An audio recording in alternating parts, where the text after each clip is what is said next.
Bienvenue à tous dans ce nouvel épisode de Trésors du savoir. Aujourd'hui, nous allons parler d'un phénomène préoccupant et malheureusement très répandu, le harcèlement.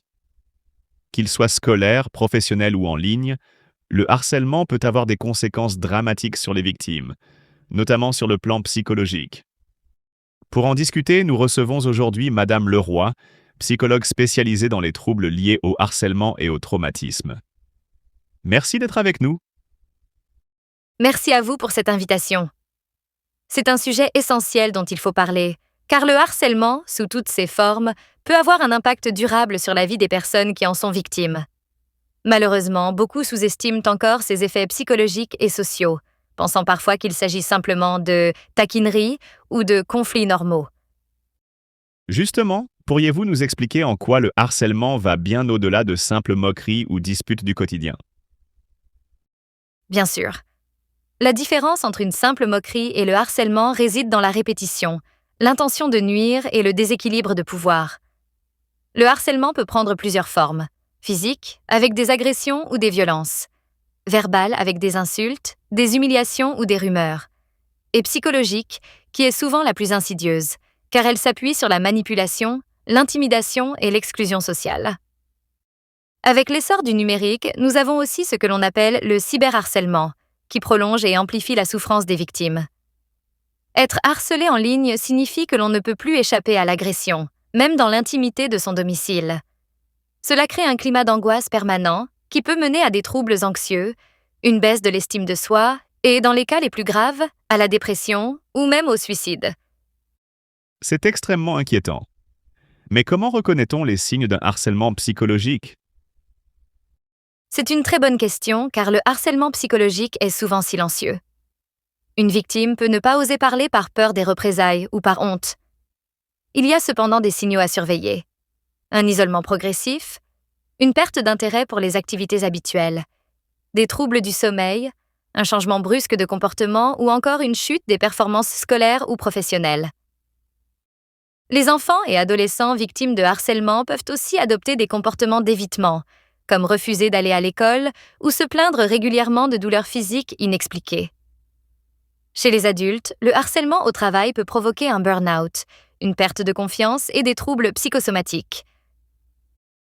Et du côté des harceleurs, est-ce qu'il y a un profil type? Pas nécessairement.